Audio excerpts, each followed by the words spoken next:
Are you ready for the best damn sports show on the radio? Man Hour Nation, rise up.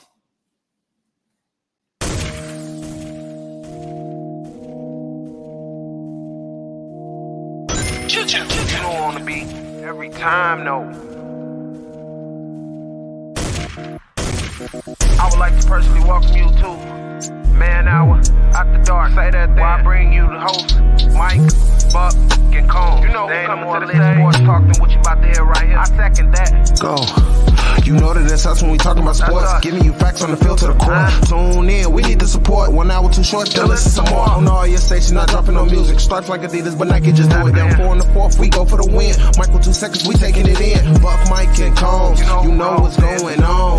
Man, now we're After Dark, no LA, we the big spark. No 4th and inches, won't cut you short. Got the best talking, it's all sports. Buzzing more than buzzer beaters. We coming live, all 3 speakers go. And what is up, Man Hour Nation? It is the Wyatt Williams. We don't have Buck and we don't have Combs, but you know we have 2 awesome Green Bay Packer fans tonight. So I'm sure everybody's happy about that. Why wouldn't you be? But hey, before we get started, be sure to like, be sure to subscribe. We appreciate every bit of that, as well as join our members only $9.99 a month. You get a free hoodie once a year. And with that being said, we'll get right into it. The Wisconsinite himself, Mr. Man _ Tori. Tori Anderson, the Wisconsinite. What's going on, buddy? What is going on? It is another beautiful day in the neighborhood. It is another beautiful day in the great state of Wisconsin. I am excited for tonight because guess what? We don't get to listen to Buck be insane. We don't get to listen to BC try to talk about Aaron Rodgers is right. No, this could be none of that. It's as the Black Eyed Peas once said, tonight's going to be a good night. It is. It's going to be a great night. It absolutely is. But like we mentioned, be sure to like and subscribe. We appreciate every bit of that. But we're diving right into this. And last night we had a pretty wild night in sports. We had an all-time great boxer in Floyd Money Mayweather, an all-time great, 50-0 great. And he fought a former Vine star, and if you don't know Vine, there were 6-second short videos, as well as a YouTuber that got banned off YouTube. We all know that situation. But Logan Paul fought Floyd Mayweather, and in an exhibition, of course, so nobody wins, no matter what, it will be a draw. It's just an exhibition. But I don't know, did you get a chance to catch that fight, Tori? I did not. All I caught was like a couple of the highlights and stuff on it this morning. I read Bleacher Report pretty religiously, like in the morning. So I kind of caught up on that. And basically they said Floyd Mayweather took him to school, though. Yeah. Well, the man's 50 years old and can still go. And if you read his comment, he was like, I trained here and there, like maybe once or twice a week. Yeah. Well, if you watch the fight, you could kind of tell that as for punches, it was necessarily, in my opinion, I think it was pretty even. But as for stamina, Floyd Mayweather could run circles around him. I mean, we were in probably the 3rd round of 8. It went 8 rounds. It went a full 8. But Floyd was like not even sweating in the 8th round, and Logan Paul is like in the 4th round, like bent over, slumped over, like just wagging his hands around, barely throwing punches. And it was just like, it was definitely, you could see somebody way out of their element. I mean, I'll give it to Logan Paul. He did good for what he had to work with, but God, he was not anywhere near in the condition that Floyd was. But of course, we didn't expect that. Because, he is Money Mayweather. He's an all-time great boxer. He's won 50 boxing matches, professional boxing matches. He has never once lost. That is quite the resume. And then he fought Logan Paul last night, of course, and what seemed to be a decently even fight as for scoring. But when it came down to it, Mayweather definitely won it as for stamina, as for landing punches, all that good stuff. But I got to give it to Logan. Logan held his own for most of it, but That's what we got there. The next question I got for you, Tori. Do you golf at all? Oh, I'm a big golfer. I love I golf. I just recently got into it, okay? And I've been telling this to people over the last week or so, and nobody can ever believe me, but I'm being genuine when I say this. There is one activity in my life that I love more than broadcasting, and that is golf. Like, I have never once loved something that I sucked at, but I don't know what it is. I love it. I have no clue what it is, but I am just caught on it, and I cannot let go because it's just. I think the biggest reason what it is, and I think this is why so many people are attracted to the sport of golf, is that first off, you can go out with your friends and just play and have a good time. That's the first thing. It's a way for you to get out, be active, all that good stuff with friends, hang out, and just have fun. That's the first thing. But the biggest thing that I think is because when I watch an NBA game, like right now in the background, I've got the Milwaukee and Brooklyn Nets game on right now. I am not 6'10" and 240 pounds like Giannis. I am not going to be able to soar through the air and dunk this ball like the Greek freak. I'm not physically able to. It is impossible for someone of my size to do that. So, and then same when I watch the NFL. I am not Aaron Donald. I cannot bench 500 pounds. Like, I am not going to be able to move grown men that are professional athletes like he does. But I think the thing that draws people to golf is you can hit those same shots every once in a while that the greats do. Like, I can chip onto the green and have a perfect shot that goes in the hole, like, say, Tiger Woods does. Like, I think that's what draws so many people to golf is the fact that you can be any size, any stature, any age, and still hit the shots that the pros do. Now, you won't hit them as much as they do, of course, but you can still hit one or two shots a day. They're like, hey, that's a pretty good shot, right? Absolutely. But that's what we call those the hero shots. Oh yeah. And I do. I live for those, man. I step in the tee box. I did this today. So in our area we have this golf course called Cherry Valley, and it's where I go all the time. It's a good price for 9 holes. It's like $13 for 9 holes and a cart's included. So a good price. So I go out and on the final hole it's like 300 and I think it's like right around 300 yards, and it's a par 3 at 300 yards, but it's a complete straight shot. So I come in off the tee, or no, it's a par 4, excuse me. So I come in off the tee box, shoot terrible with my driver. I shoot this thing probably like 50 yards in front of me. I hit the top of the ball and send it like 50 yards. And then, so you see Drew here say, I used to golf, lettered in high school, or bring that back up here. It's been years since the time I've gone out. Hey, you got to get back out there, Drew. It's a ton of fun. But I hit this first shot. It's terrible. I topped the ball. It was horrible with my driver, like literally like 50 yards. That's it. Then I come through my 6-iron and I clean this thing like 170 yards, probably 150, 170 yards. Put it like right off, not far from the green. Then I take a wedge and I put it onto the green and like 6 inches from the hole, and I was praying it would go in the whole time. But I went in and putted. And it's just like those are the shots that you live for if you play consecutively, are like you said, the hero shots. It is so much fun to have those great shots that land right on the green. That's right. But the number one rule you need to remember: never follow up a hero shot with a dumb shot. Right. Never. Right.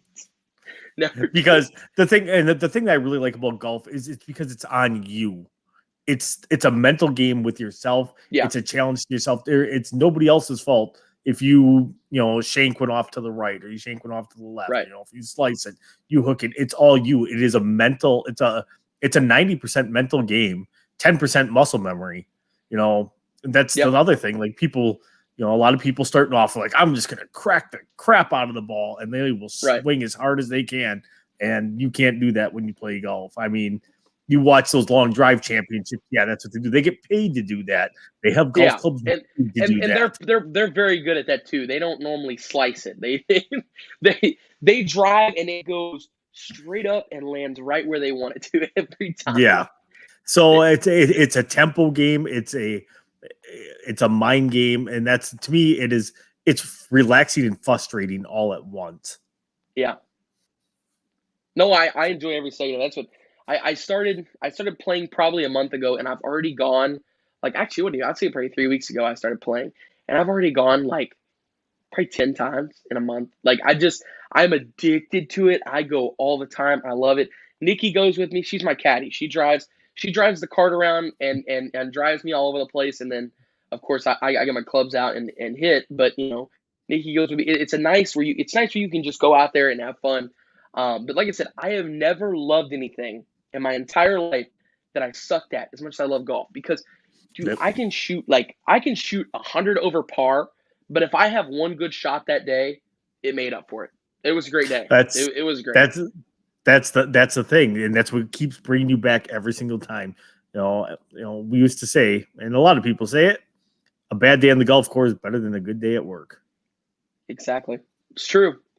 But with that being said, we have got an awesome show for you. We've got some recruiting stuff coming up. We're going to talk some high school football recruiting heading into college. We got two big names. Manning is one of those. That's a big football name, right? I they may have won a Super Bowl.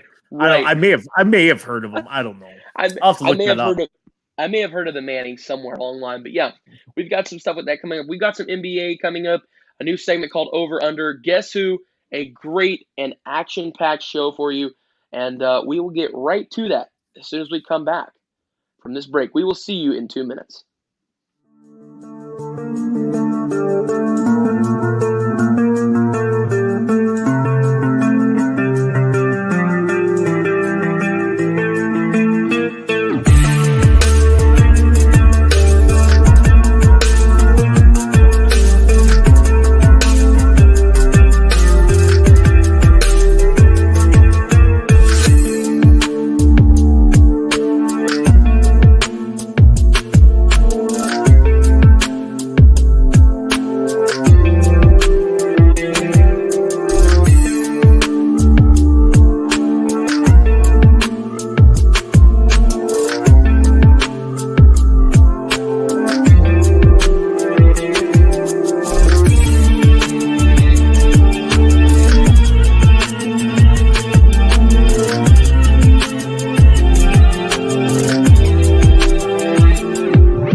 And what is up, Man Hour Nation? As we come back, and you see it there at @manhour_TWW, VY Williams, and at @manhour_Tori, the Wisconsinite. Sir, are you ready to dive deep into some sports talk? Yeah, no, I'm going to go to bed. Right. I'm just like, hey, it's been a great 14 minutes of the show. We on that note, we're out. So yeah, but anyways, we're gonna dive deep into this. It seems like every couple of years we get this generational talent at the quarterback position. Before it was Andrew Luck, now we had Trevor Lawrence.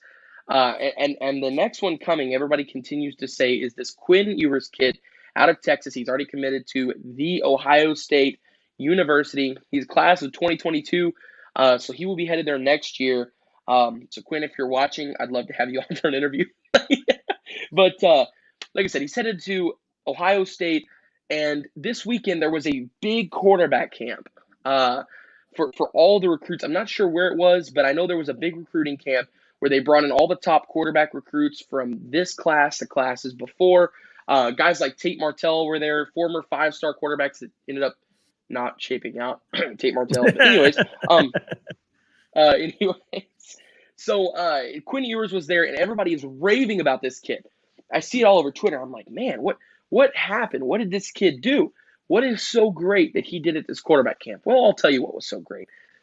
This guy, and if you get a chance, if whoever's watching this right now, if you get a chance, go to YouTube after the show and look up Quinn Ewers quarterback camp from this last weekend.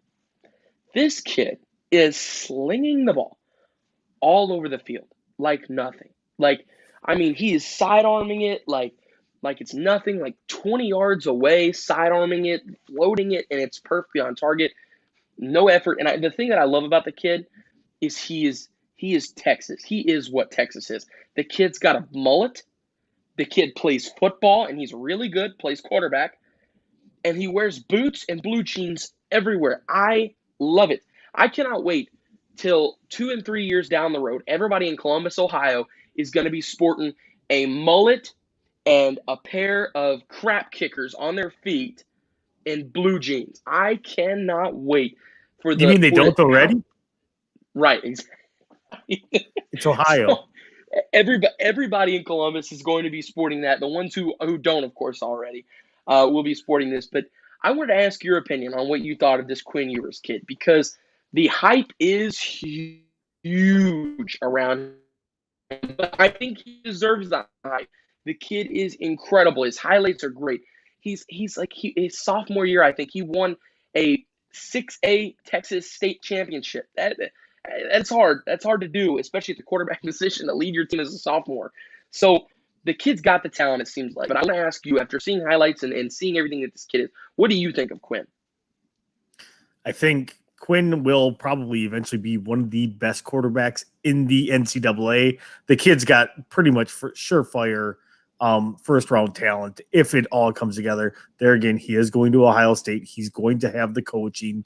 They are going to get him shaped up. The only thing that I could potentially see going sideways for them is with this new transfer rule. A lot of guys are, I'm not playing right away. And this is my downside. The thing that I don't like about the transfer portal is I didn't get my way, so I'm transferring out. If he stays with Ohio State 100%, I think this kid has all the talent in the world. He will gut it out. He will make Ohio State, as much as I hate to do it, as you see my Wisconsin Badger hat on, he will make them a perennial contender for the national title, just like Alabama is every single year as well. So I hate to say it, just because the kid is, I think he's the number one dual threat quarterback in the country. Is he not? Or do they have him listed as pro style? I think he's the number one. He's the number one quarterback. He's the number one.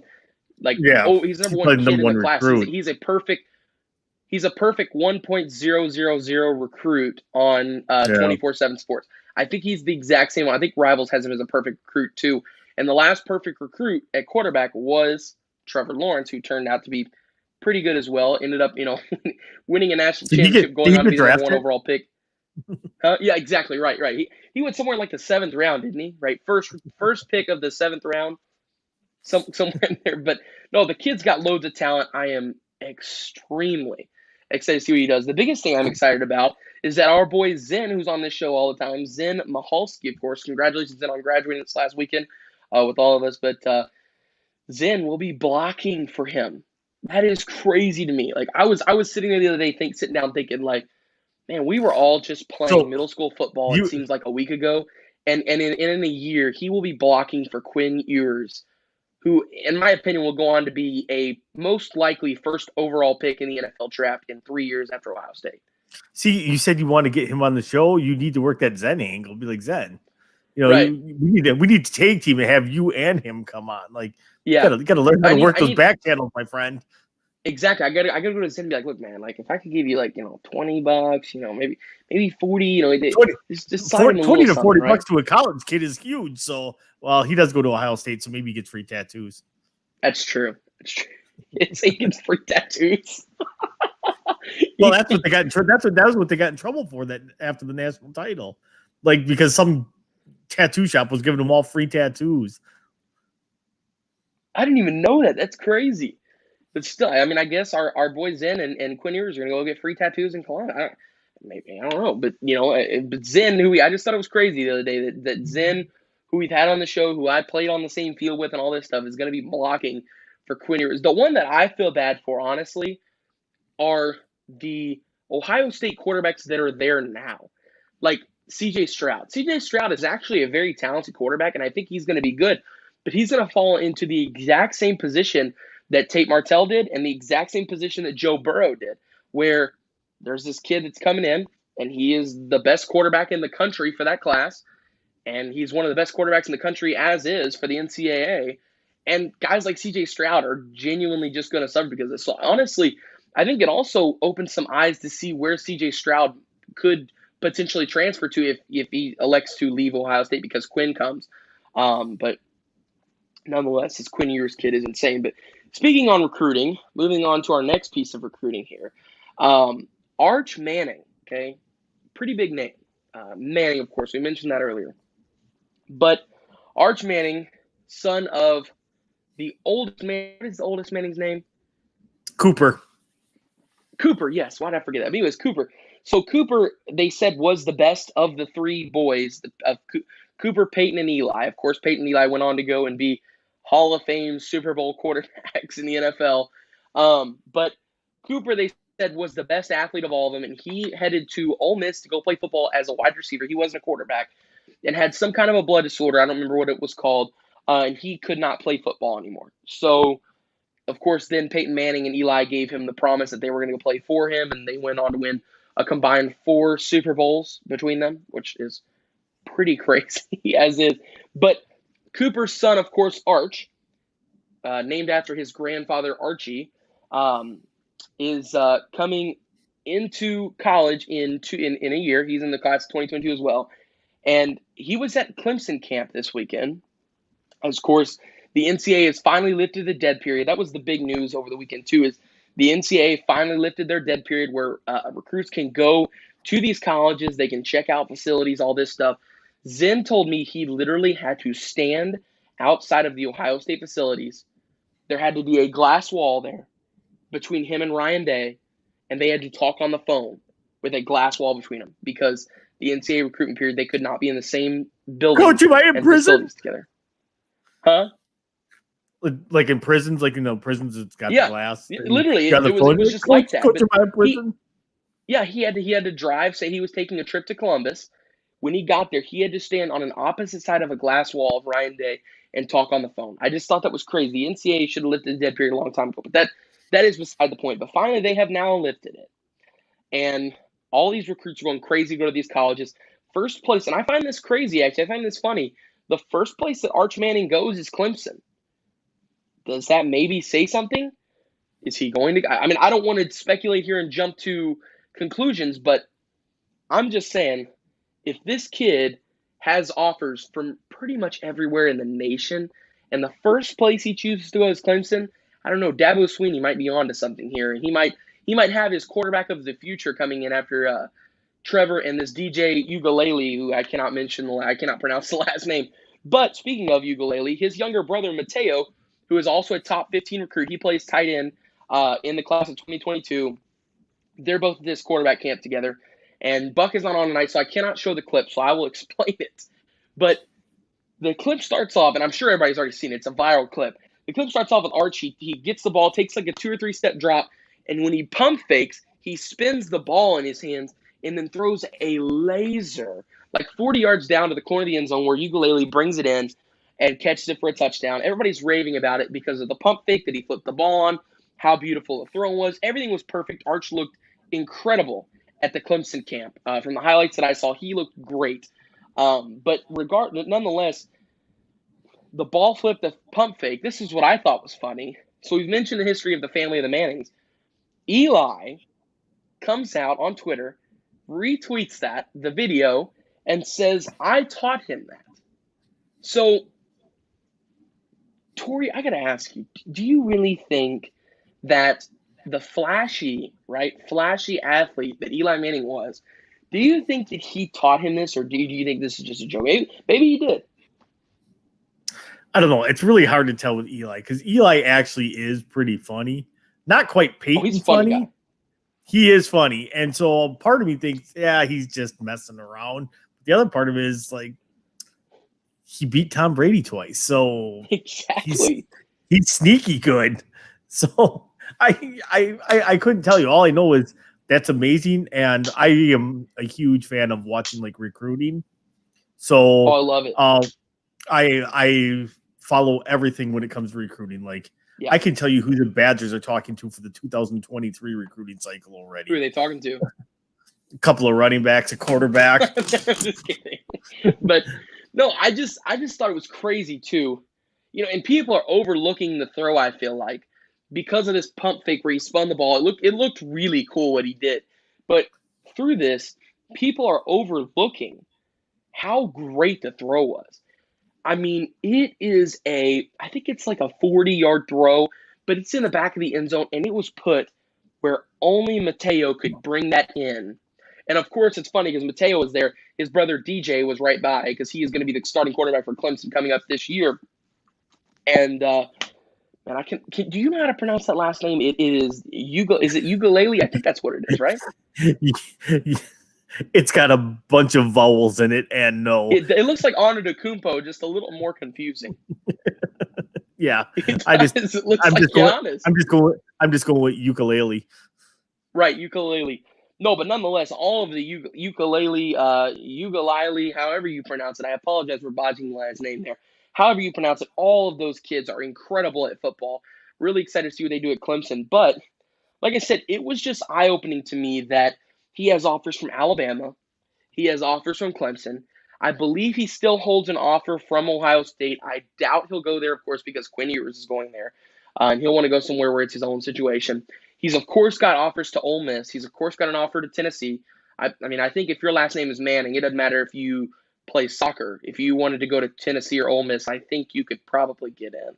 But he's got part of all being these, a legacy. He's got all these, yeah, well, he's got all these offers.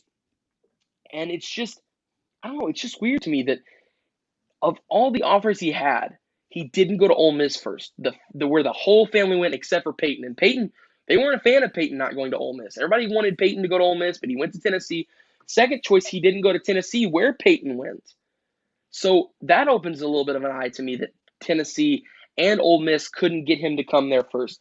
Then it also opens my eye that Alabama, who has been literally chasing this kid since he was in like 6th grade. Nick Saban has been getting a hold of Arch since he was in like 6th grade, wasn't able to land the first visit with him. Of all the schools, and there's plenty more. I only named 4 right there.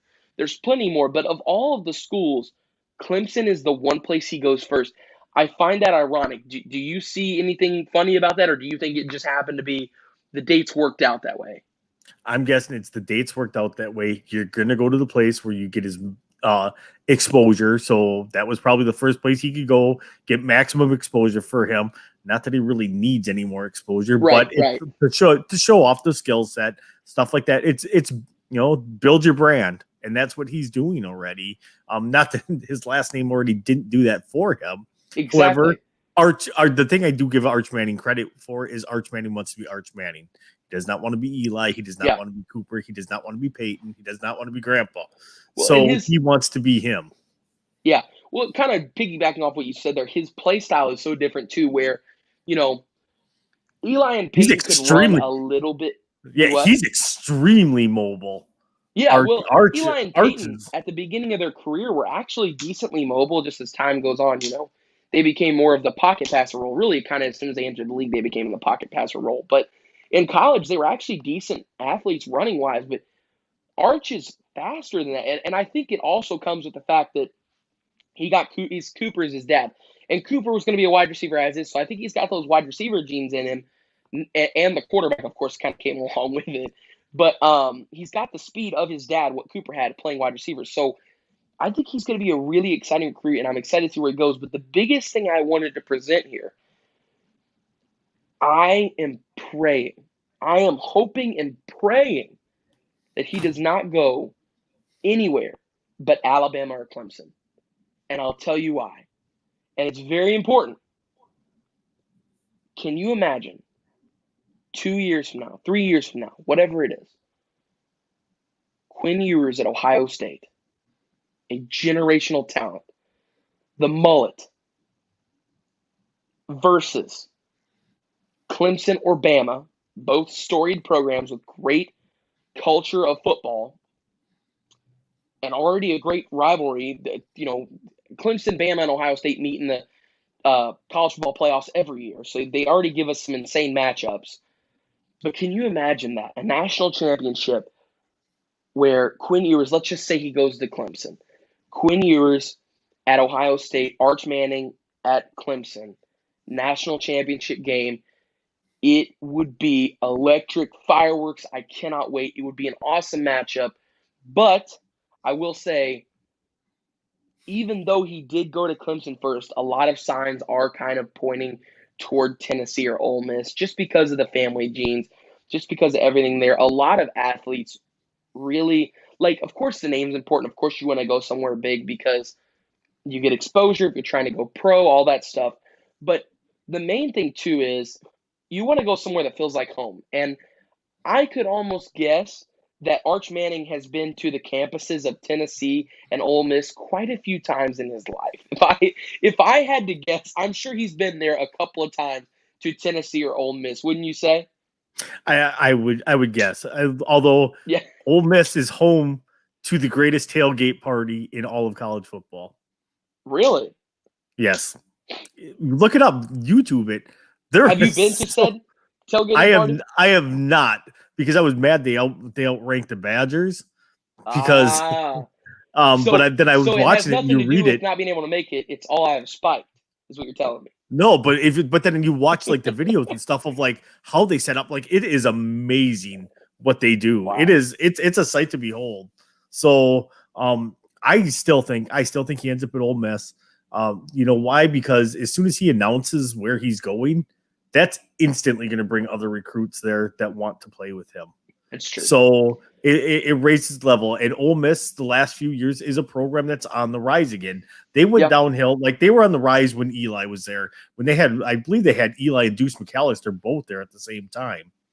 And they were a good program. They kind of went through their slump, but now if they get him, they pull him in, they're a legit threat. They're right now, even without Arch, they're a program that's on the rise right now. They're not the staple, and it's real easy to throw your name into Alabama or Clemson and get into that storied history. But guess what? Sooner or later, your name gets buried in the history of a program that is storied like that. At Ole Miss, your name never dies because you are Arch Manning, or just like Eli. Eli's probably a legacy, obviously a legacy there.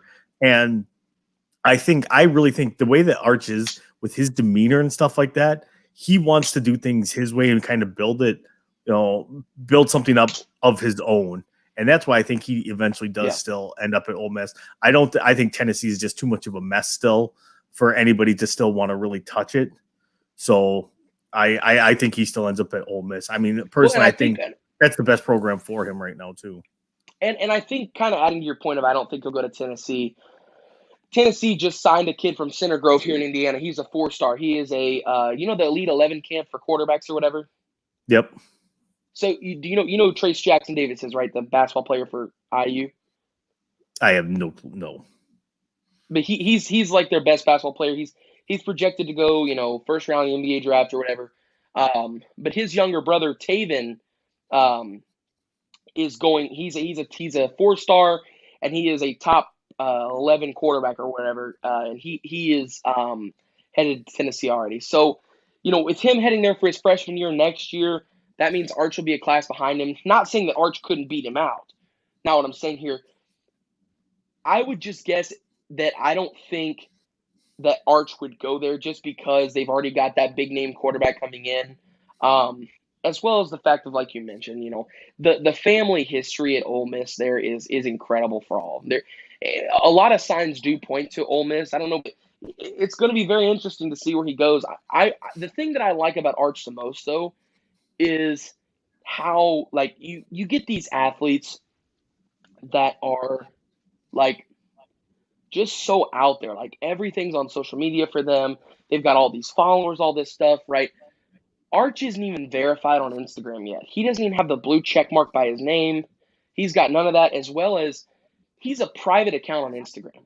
Like, you have to request to follow him, and he doesn't accept it to most people, unless if he knows you, then he accepts it.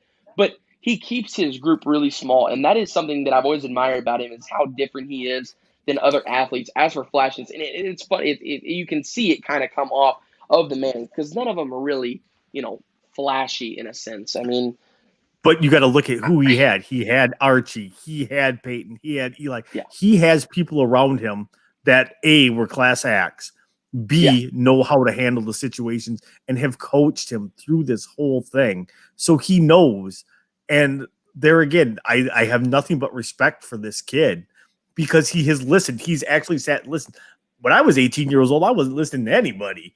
I was like, I'm free. So, he has taken the stuff to heart. He has seen it work. He has seen the way it has been progressed through his uncle's careers. So 100%, I think he's doing things the right way, because he's been coached and taught to do things the right way. Yeah, and it's also got to help a lot whenever your mentors and your coaching staff includes Archie Manning, your grandfather. Your dad is Cooper, who would have went to the NFL if he wouldn't have had the blood disorder that he had. Then you've got Peyton Manning, a top 10, arguably top 5 quarterback all time in the NFL. Then you've got Eli Manning, who beat the GOAT, Tom Brady, twice in the Super Bowl. Once whenever he was 18-0, looking to be 19-0 to complete the 19-0 season, and ended up making them 18-1, of course. So it's got to be nice to have your role models and your mentors be NFL players, and not just one, not just two, not just three, but 4 people that were all in the NFL or would have been in the NFL if it wasn't for a very unfortunate situation. That's like, just imagine waking up every day and be like, oh my God, did you see Peyton Manning? Yeah, he's my uncle. I don't know what, I don't care. Like, to have not the capacity to realize who they actually are, because they're your family, you're around them all the time, you see them all the time, and it's like, people are like, oh my God, and you're like, yeah. Family. I bet it gets annoying, though. It would have to, for somebody like him, because how many times a day, we'll just say a week, do you think people come up to him and they're like, hey man, do you think I could get like an autograph from either of you or your grandpa or even you? Or I think I can get an autograph of all 4 of you on something so I can put it on eBay in 20 minutes. Right. I'm going to buy an NFL football and I need your uncles and your grandpa and you to sign it. Please. And can you have them send the Lombardi trophy with this football when you send it back? Like, I bet it would get so annoying having to deal with all the publicity of not just them being your uncles, but just having that last name. I mean, that last name Manning carries weight in the football world. It's huge. And it's there again, arguably the biggest family in football. It's royalty. It's football royalty at this point. It is. It's college football royalty. It's that, and that's the other thing I give this kid a lot of credit for. Not like, I don't really want to say disrupting the system, because he's not, but like he's not really fallen in line. Changing the way we think. He's followed the steps that he needs to do things to be, a consummate professional is probably the word. Yeah, that's the word I'm looking for. He has followed those steps where it's like I said, he's not your typical 18-year-old kid, and he carries that weight with ease, where a lot of people might crack under that kind of pressure, just having that name and the pressure that comes with that, being that kind of recruit that he is. This kid handles everything in stride, and that is what's going to make him an extremely successful quarterback in college and in the NFL. Absolutely. And as we get ready to move into our next break, we have got all kinds of great content coming up for you. Of course, we've got the 2 Packers fans, so we're going to talk Packers in this. So coming up after the break, we've got some Aaron Rodgers talk. Some new news has been released on him. regarding the fact of mandatory minicamp. Some fines could possibly issued. Some people could not show up. We'll dive right deep into that. You'll hear it from the Packers fans, what we think, and Combs won't be here to try and plague your view on Aaron Rodgers at all. So you can at least work with that. Later on at 9 o'clock coming up, we will have some Guess Who, 10 questions or less. Of course, there's only one of us here. We'll get 5 athletes. And since we're having the old versus young today, 3 of our athletes, Tori, are going to be youngsters still in the league today. And 2 of our athletes are going to be old boys. They are going to be retired guys, like you've mentioned. So we're finally moving into that barrier of adding some retired players to our Guess Who game. Of course, after that, we've got some over-under, a new segment. A lot of great stuff coming up. After 2 minutes, we will see you back here in 2 minutes for some more awesome content here at Man Hour.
And what is up, Man Hour Nation? It is the Wyatt Williams as well as the Wisconsinite, Mr. Tori Anderson.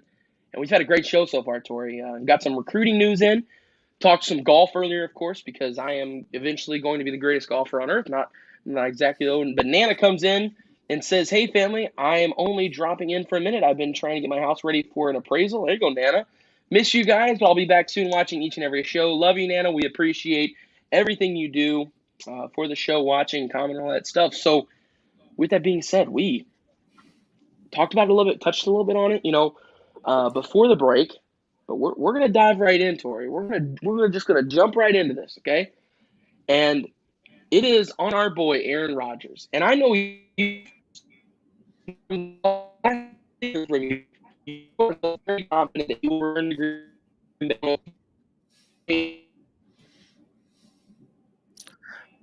Wyatt, I think we are losing you because you Not sound like a to attend transformer right now. Mandatory minicamp. Do what? We lost you for about 30 seconds there. You sounded like a transformer. Are you there? Nikki, Are you out of data? there we go. I'm losing my losing. Yeah, I'm out of data. My Mickey Mouse Wi-Fi out here is killing me. I'm losing, but Told you got to steal that stuff from Taco Bell instead of Walmart. I know. I got to go over there and get with the Taco Bell Wi-Fi, not the Walmart. But anyway, sorry about that. I apologize. We're jumping back into it here. Aaron Rodgers is expected not to attend mandatory minicamp in Green Bay. And just like that, we lost Wyatt. So yes, what he said is correct. The Aaron Rodgers saga will continue. It will drag on into minicamp. I fully expect him to be there for training camp. I do not expect him to show up for any part of any of the voluntary or mandatory mini camps. They will find him.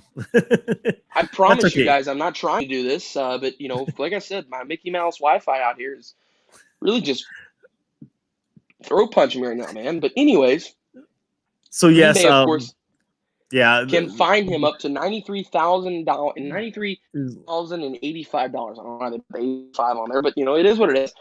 For not showing. So my question to you, Tori, I have two questions here, but the first question, do you think Aaron Rodgers will go through with not showing at mandatory minicamp? And the second question, do you think if he does not show, that Green Bay will fine him, and how much? So you must not have read the article already. So yes, he will not be there. That is pretty much a foregone conclusion. He is the only expected no-show. So they said, yes, they can fine him up to 90. They're already talking about waiving the fines. So like that was already like Green Bay already talking about waiving fines for Aaron missing the mini camps and stuff like that. So I actually don't even desperate to try and do anything they can to keep him there. I feel like absolutely that it's trying to appease him in any way possible. So I think they're still trying to keep that line of communication open to be like, what do we need to do? So that's the thing, though. Aaron, like the rumor that you always see flying around is, well, if Aaron's not coming back unless things are fixed to his liking. Like, what does that even mean? Aaron has never said anything about that. What he said this has always been an organization that's been about the people, and it's not been that way. That's literally the worst thing he said about the whole thing. Yeah. So do you think that he will return to Green Bay? I do. I think it's like I said, when you're making $37.2 million, if they do find him, you lose out on $500,000. Is that really going to matter in the grand scheme? Probably not. He's made millions upon millions every single year. It's the first year that he will not get his $500,000 workout bonus because Aaron is finally doing what he should have done a long time ago, is taking time to be Aaron Rodgers and to be with his fiance, taking time for himself instead of trying to please everybody else. Yeah. And I am completely on board with that whole thing. Is it getting blown up and out of proportion 110% at this point? I'm really mad at both sides for the way it's being handled. So, Aaron, the big thing Aaron doesn't want to do is he doesn't want to disappoint the Green Bay fans. He doesn't want it to end like Favre, but Aaron's also got to do what's best for Aaron. And there again, the Packers are they're almost robotic that way of we're going to do what's best for the organization regardless. Because they've done it. Like when they got rid of Josh Sitton, everyone was like, oh my God. The next year they cut TJ Lang. Oh my God. We got rid of Jordy Nelson. Oh my God. Like there's always that, oh my God person that gets cut from the team. But the one thing that the organization has always done really well was cut ties, usually at the right time with a player. Like I will kind of piggyback off what you said there.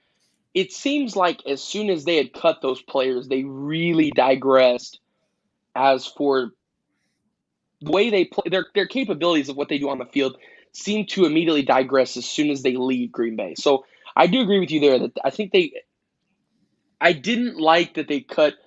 Jordy was the one that I really didn't like. TJ Lang and Josh Sitton, of course, I kind of scratched my head on a little bit. But at the same time, they were old. It was time for a new wave of offensive linemen in Green Bay to come through.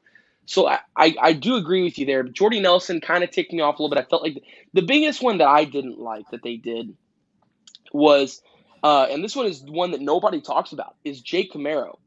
And he was a guy Jake that Kumerow. Aaron Rodgers – Kumerow. And I loved him. He was a deep threat for the Packers. Aaron loved him too. It seemed like Kumerow was going to be the next Jordy Nelson for Aaron. It genuinely seemed that way. And like Aaron has an interview, and this was one of the big pieces that Aaron has mentioned, but nobody ever talks about. Aaron literally had an interview one day. Let's just say it was Monday, okay? And he's on there, and he's like, hey, I really like this Kumerow guy. He's great for our locker room. He's great for our team. He's great for me. I loved having him here in Green Bay. And Green Bay cut him the very next day. And that was a bit – I feel like that is a huge piece of this puzzle that nobody ever talks about that I think is much bigger than what people see it to be. You know, I think that, of course, Jordan Love was a huge part of this. I'm not going to lie. I think that was a huge part of it. I don't. You don't think so? Aaron has come out and said flat out, I love Jordan. Jordan's a great guy. It's not none of this is Jordan's fault. I'm not saying that he thinks it's Jordan's fault. I'm just saying that the Jordan Love situation, the fact that they went out and got the next quarterback. The thing he's mad about is they did not say anything to him. And yes, give him that. No, I 100% give that to him. Fault. Where you have a Hall of Fame quarterback, and if you're like, oh man, we got to start thinking about the future, that's something you might want to mention to your Hall of Fame quarterback. Of like, hey man, we're going to start thinking about the future. We're probably going to draft a quarterback pretty high this year. You know, we got our eye on XYZ for quarterbacks. If one of them are there, we may trade up to get them or something. Like, give your quarterback the heads up. Aaron probably would have been like, hey, man, I get it. It's a business. But then they blindside him with that. Like, literally, like when we made that trade on draft night, I was like, oh, my God, we traded up to get Patrick Queen. Patrick Queen is sitting on the board. We're getting our linebacker to fill that linebacker. Yeah, I thought it was T. Higgins. I thought it was T. Higgins when they traded up. No. Just because they just don't draft receivers in the first round. Yeah. No. Well, I thought that this was finally the year. I thought because all the stuff had finally cut, things were starting to surface that Aaron didn't like. They had never drafted a first-round wide receiver. But the thing is that you look at that. How many first-round wide receivers were drafted in Tom Brady's career in New England? None. Zero. Well, so I hate that argument though, because you can find talent wherever. A lot of their you absolutely can, but like Jordy Nelson, they said they reached for him in the second round. Devontae Adams, when they drafted him, they said they reached for him because I think was he a second round pick or a third round pick? He was second. They said he reached. They said they reached for him. Greg Jennings, I remember when we drafted him, they said they reached for him. James Jones, they were like, who the hell is this guy? So it doesn't matter if you got good talent evaluators. It doesn't matter because you're going to get those pieces anywhere in the draft. So that's the hype of we need a first round wide receiver is just that. It's just hype. You find players all over the place. You want the players that are going to make the biggest impact on your team. And I think instead of Jordan Love, potentially, it's like I said, I thought Patrick Queen, because they had a needed inside linebacker, would have been great. Wide receivers, the last 3 years have been historically deep. You're getting, second and third round quality receivers in the fourth and fifth round. Yeah. Yeah, no, and I agree with you that talent absolutely can come later in the draft. I think that, a guy who is a first round talent can go, will go in the first round. And I think that Aaron kind of has wanted, here, let me reset. Aaron's best receiver that they've ever gotten him, and I've said this a lot on the show, and I think this is a big part of the frustration. I don't think when Aaron says that he's missing talent and all this stuff, I don't think he's saying that his wide receivers have sucked. I don't think he's saying that at all. I think what he's saying is that the best receiver that the Packers have ever went out and got him was a second rounder out of Fresno State that just happened to turn out to be Devontae Adams. So I don't think Aaron is frustrated with the people around him.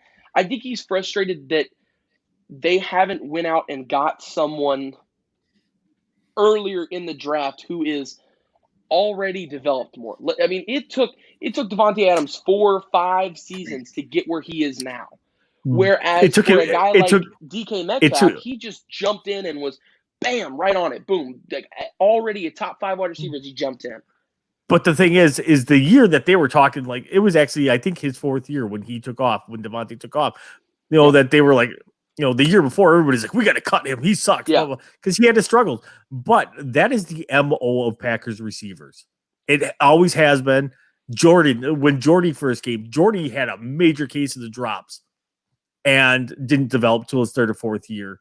Greg Jennings, same thing. James Jones, same thing. These guys all had problems, and they all developed into quality, if not Pro Bowl receivers. Davante Adams, like I said, is now regarded as probably one of the top 2 wide receivers in the entire league. I think so. And this is, I know people are going to say I'm a homer for saying this, but I think that Davante Adams is the best receiver in the league. I do. I genuinely do. I think he's better than Michael Thomas, but a lot of that has to do with Michael Thomas was hurt last year. And we're going to see how good Michael Thomas is this year without a Drew Brees. Yeah, I think this is a big prove it to me year for Michael Thomas as well. I think I got to give it to Michael Thomas. He has been hated on so much last year from everybody. Everybody gave him crap. Oh, slant boy, can't run a slant, all this stuff, what they were saying. And I honestly felt bad for the guy. I genuinely did, because he is a good wide receiver. He just had some injury issues. His quarterback situation. Think about this. Taysom Hill, a running back, was his quarterback. Listed as tight end, sorry. A tight end was his quarterback for what, 6 weeks, 5 weeks, 6 weeks? Yep. Drew Brees wasn't healthy. He wasn't healthy. The Saints weren't healthy this year. Drew Brees is on his way out. Here's how dysfunctional New Orleans is right now. They think that Jameis Winston's the answer, okay? And if you think Jameis Winston's the answer, clearly there's something wrong with your talent evaluator receiver. So are you saying that Brandon Combs is dysfunctional? Because I will agree 110% with that. I am. I'm saying that the Brandon Combs is dysfunctional. I love you, man, but you're dysfunctional, man. That's what it is. But here in just a moment, we are going to hop to a break, and when we come back, we are going to have the fan favorite, one of the fan favorites. We've got so many fan favorites on this show, but this is one of the fan favorites. Guess who? Of course, tonight, since we don't have 3, we're going to have to mix it up a little bit. So I will come up with 5 athletes, 3 that are young, 2 that are old, because we got the old versus young show tonight. Of course, Tori, look how old he is. You can see it there. Me, I'm still in my prime, a young buck. I look great. I always look great, of course. The hair carries the load. I look great. So yes, Drew. Taysom Hill was a quarterback at BYU. But yeah, and it's funny, Taysom Hill was actually in Green Bay for a little bit too. But then they cut him, and then they tried to stash him on the practice squad, and that flew for about 2 seconds, and New Orleans signed him. Yeah. So it is what it is. But we will come right back. We will have some Guess Who when we jump back. Tori will have 10 questions or less to try and figure out who it is. We will go young, old, young, old, young. And the 2 old people are retired, of course, retired NFL or NBA or MLB players. So with that being said, we will return in 2 minutes to do some Guess Who.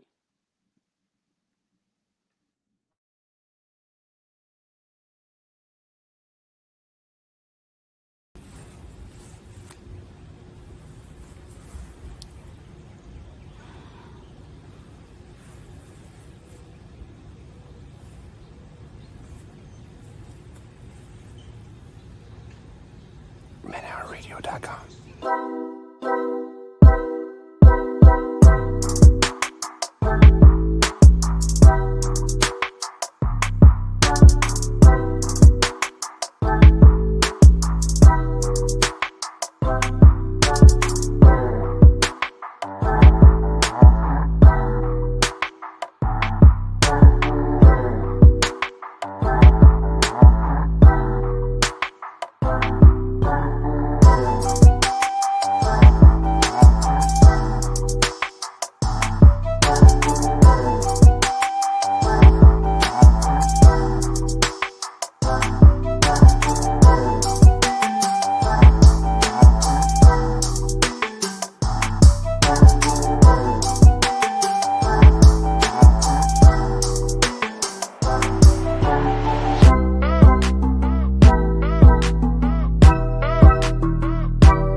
And what is up, man? Our nation.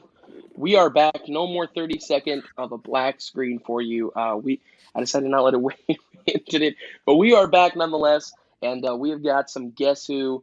Of course, we are going to go young, old, or I shouldn't say young. We're going to go still playing and retired, still playing, retired, and then still playing. So the first one, of course, still playing. So Tori, you're going to get us kicked off here. Sir, your first question on Guess Who. Are they a football player? Say it again, buddy. I think you cut out for a second. Me? No, I actually have internet. Oh, it was probably me. Are they a football player? No, they are not. Are they a basketball player? No, they are not. Do they play in the Eastern Conference? No. Are they still in the playoffs? No, they're not. They're not a basketball player. I asked football, baseball, and basketball, and it's not one of those three? Oh, I thought you said basketball. I'm saying, well, my bad. I apologize. No, they are sorry. They are a baseball player. My bad. I thought your second question was, are they a basketball player? No, I said, are they a baseball player? Oh, sorry. No, yes, they are a baseball player. I apologize. All right. We'll just count it as two questions. Do they play in the National League? Yes, they do. Do they play in the Central? No. Do they play in the West? Yes. Do they play for the Dodgers? No. Do they play for the Padres? No. Do they play for the Giants? Yes. Is it Buster Two Posey? questions left. Is it what? Is it Buster Posey? Yes. Gosh. There you go. All right. First point goes to Torre. All right. So now Just because we're gonna you go. should never pick baseball players because you just don't know that many. So as soon as I get the team, I can probably nail it down pretty quick. Right. I should have gone with I should have looked up like the last person on the bench for them and then just stuck with that. But no. First one is Buster Posey, as we mentioned last night, returning to MVP form, playing some really good baseball right now out in San Fran. And our second person here, of course, Tori, you've been asked this for a while. Retired players. Here we go. Our first ever retired Guess Who player on Man Hour. Tori, sir, take it away.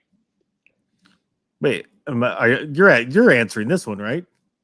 No, I've got 5 players. You guess. Oh. Here I was thinking I got to do the old people. No. It's because you would never get it. You would never get them. Right. Are they a football player? Well, you got to call me out like that. No, they are not. Are they a basketball player? Yes, they are. Did they play in the Eastern Conference? No. That's 3, right? Yep. Okay. Did they play for the Lakers? Nope. I figured the only basketball team you knew was the Lakers here. Right. Let's see. I'm trying to think. Did they play for the Spurs? Yes.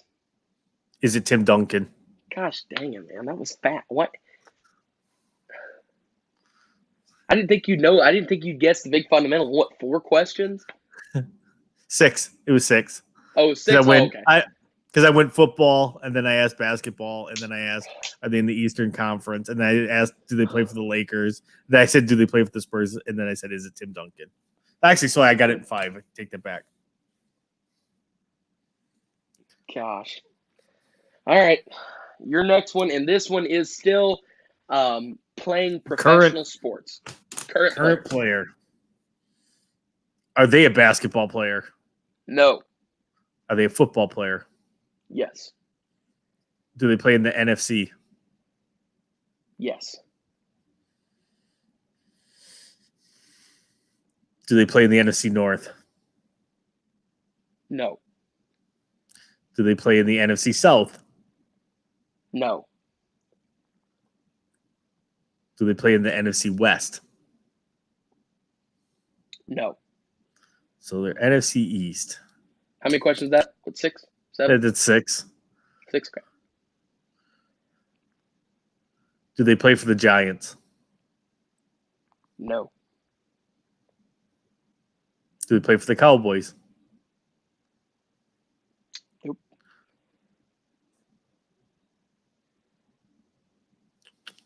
Do they play quarterback? Yes. That's 9, isn't it? So you got That's- 1, and then you got to that's- take your final guess. Yep. You got to narrow this down here. Is it Fitzmagic? No. Is it Jalen Hurts then? Nope.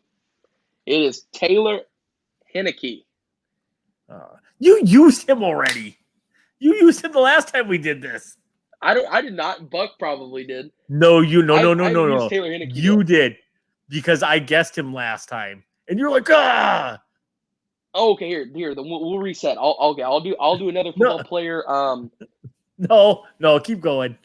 We good? Just Okay. because you can't keep track of who you use each time. All right. Well, this person I know we haven't used yet because this is our first time ever using retired players. So we're good on this one. Go ahead. Guess away. Are they a baseball player? No. Are they a football player? Yes. Do they play in the AFC? No. Do they play in the NFC West? No. Did they play in the NFC North? Yes. Did they play for the Detroit Lions? No. Did they play for the Vikings? Nope. Did they play offense? No. Did they play for the Bears? Yes. Is it Brian Urlacher? No. Oh, I'm down to my final guess. I'm going to have to go with Singletary then. Stop it. Are you serious? Just because you wouldn't know the other defensive guys. Dick Butkus? Like, you could have gone with any other Chicago defender ever. I read your mind, my friend. I read your Okay, mind. well, let's see if I can get the final one here. Javi, you are 100% correct. Oh, wait, wrong one. I lost it. Yeah, there we go. Wait, Javi, did you buy it? Did you buy a shirt? I think so. Good. But Javi also Go, says Javi. best show in town. Yes, so But- yes, sir. That's why love Javi's it, my Javi. boy. We appreciate it very much for you tuning in every night. We appreciate everybody tuning in every night. We appreciate it very much. And like we said, the subscribe, like button, we appreciate that as well. But our final person here, and we're going back to still playing.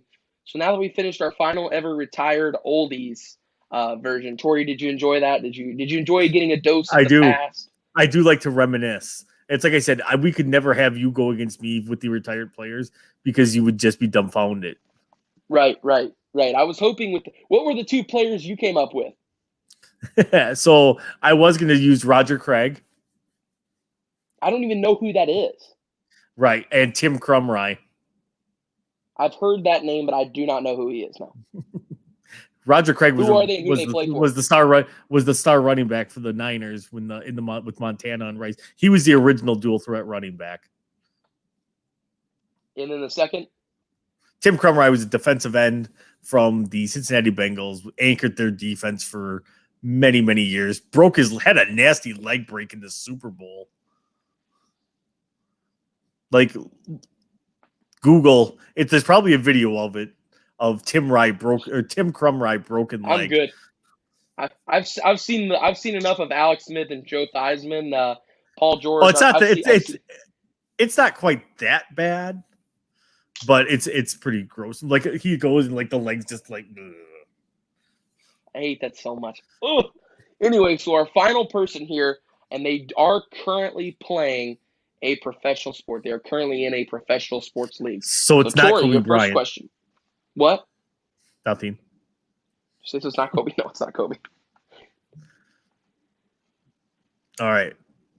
Are they a basketball player? Yes. Off to a good start. Are they still currently in the playoffs? No. Do they play for the Lakers? No. Do they play in the Eastern Conference? No. Not the playoffs.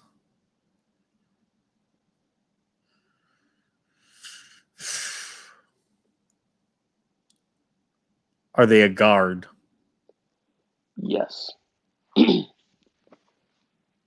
they play for the Warriors? No. Do they play for the Blazers? No. I think I've got you on this one. I think I've got this one. I feel confident. I think you might have me on this one. So I'm going through all the Western Conference teams that aren't in the playoffs in my head right now. You're at question what, 7 now?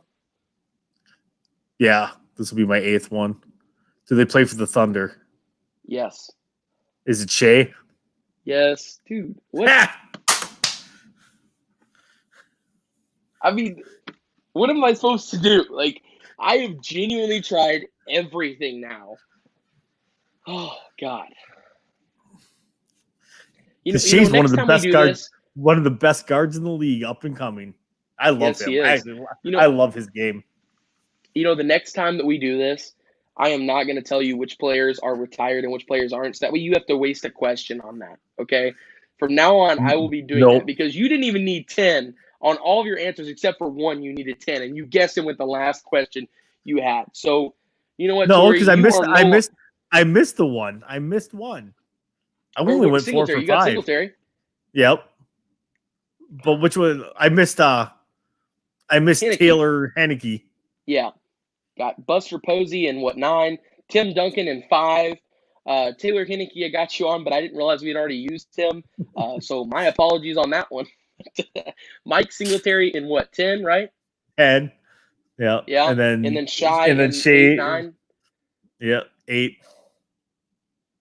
Man, you and Combs are no fun to play this game with. I mean, I'm just gonna put it out there, okay? I am officially done playing Guess Who with you and Combs because it's just like there's just no point anymore. I mean, it's just wasting everybody's time. We should just start and be like, okay, Tori and Combs won. That's it. But yeah, but it's like I said, because he beat me the first time, and then the second game I took 2 out of 3 from him. He's like, "We're going best of 5." He sat and whined until we went best of 5, and then he came back and took the next 2 questions. He's like, see, I'm still undefeated." I'm like, "You are not. You whined and you cried You are until." a cheater. He is a cheater. I love. He is that, competitive, and that's why I love him. That's why he's my brother from another mother. Exactly. So with that being said, when we return, we have got some over under. A segment we have done once when it was just me and Tori before. We're going to do it again, and it will be on in 2 minutes. After that, we've got some NBA coming up for you. And then at 9:45, we have Shop Talk. So be sure to go ahead and get those questions ready. And at 9:45, rip them down into the chat, and we will answer anything you've got sports related. Of course, we can't call in tonight because Buck's not on, but any questions sports related you have, put them in the chat at 9:45, and we will hit everyone that we can up until it is time to close the show out. So with that being said, when we return, we've got over under. You're watching Man Hour. We will be back in 2 minutes. What is your name? What? What is your name? Buck. Where did you get that shirt?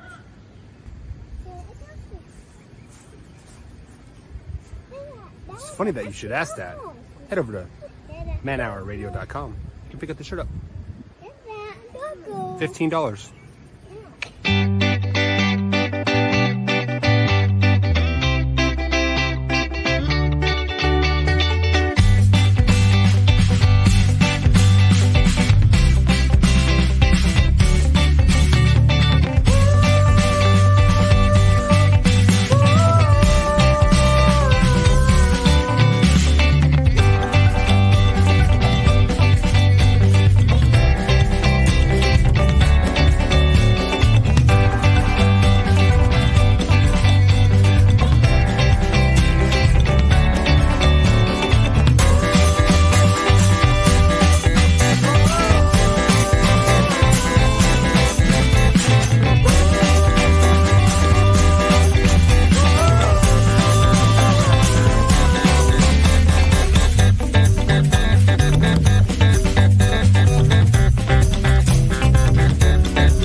Right there. That And says it best right there, Wyatt. Roger Drew- Craig, former Drew just rang the Nebraska bell and brought Cornhusker, school. played for the Niners, Raiders, Vikings, 3 Super Bowls, 4 Pro Bowls, and first NFL player both have 1K rushing and 1K receiving in the same season. He was a BA. Sounds like it from that. And I will be doing some looking up on him. I cannot believe I haven't heard of him if he's had that many. There's your education. He I was appreciate it. I appreciate the original dual threat running back in this league. He was one of the first ones to catch swing passes out of the backfield. Like, he literally made the West Coast offense what the West Coast offense became. I love it. Well, I will absolutely be doing some research to figure out more on him. But as of right now, we are diving into over-under. Our once debuted segment now is our second time running through this. So basically, I will give a subject, and we will say over-under on what that number is for the topic. Sound good? Under. Oh, wait, we didn't start yet. No. All right, so the first one here, we've talked some Packers on this, of course, and we'll do that for the next 2 questions here. The first one, though, Packers wins without Aaron Rodgers. Let's say Aaron does leave. Packers wins without Aaron, 6.5 over under. I'm going to take the over on that one, because even if Aaron decides he's never going to play in Green Bay again, or if he, for whatever reason, does get traded, this is a team that still will win probably 8 or 9 games with Jordan Love at quarterback. The big question mark there is going to be how the defense reacts under new defensive coordinator Joe Barry, because they have elite playmakers now at all 3 levels still on that defense. And in order to be a dominant defense, that's what you absolutely need is those all-pro type players, at least one at each level. And the Packers have that between Kenny Clark, Zadarius Smith, Jair. I would even venture to put Adrian Amos and Darnell Savage in that conversation as well. They have one of the best secondaries. Preston Smith too. Preston had a little bit of a struggling season last year, but still. See, people say that, but the thing is they did not rush him as much last year. He dropped into a lot of pass coverage last year. He played a lot more pass versus rushing the passer last year. They brought Gary in to kind of take that role of his, and there again, they would put those 3 on the field together. They would let Zadarius and Rashawn Gary go after the quarterback, and they would drop Preston back because they could mix up and misdirect between Gary and Preston Smith. So it bugged me when people are like, "Oh, they're going to cut him. He was terrible. He was terrible." I'm like, no, he did what they asked him to last year. Yeah. Well, no, the thing that I liked though, and I don't remember what this package was called. I'm sure you'll probably remember what it was called, but it was a blitz package where Zadarius, Preston, and Rashawn Gary, they'd have 3 outside linebackers out there, and all 3 would blitz. And they only did it I saw a stat on it the other day. They only ran that blitz package 12 times over the entire season, and they got 6 or 7 sacks out of it. And they only ran it 12 times, and they got that many sacks. But the problem is, when you do that, you're rushing so many people that, there can be, and I think on the stat, it also said something like, on the plays where it wasn't successful, it was like a first down every time or like a 9-yard gain, something like that. So it was kind of like a go big or go home play where, you had the option of sacking the quarterback or the, offense got a first down. So high risk, high reward on that play, but it worked pretty seemingly when they did run it. But with that being said, we've talked Aaron not in Green Bay. Now we'll talk Aaron in Green Bay, what we want to be talking next season. But Packers wins with Aaron Rodgers at the helm, over under 12.5. I'm going to take the over because I think I had them at 13-4. So I barely over. There again, the North is not a good division. So there's with Aaron, there was literally no reason. That's not 6 wins for them automatically. They do tend to struggle at Minnesota, especially in the new stadium, not so much at the Metrodome. But there's literally no reason that team should not go 6-0 in the division. That's 6 wins right there.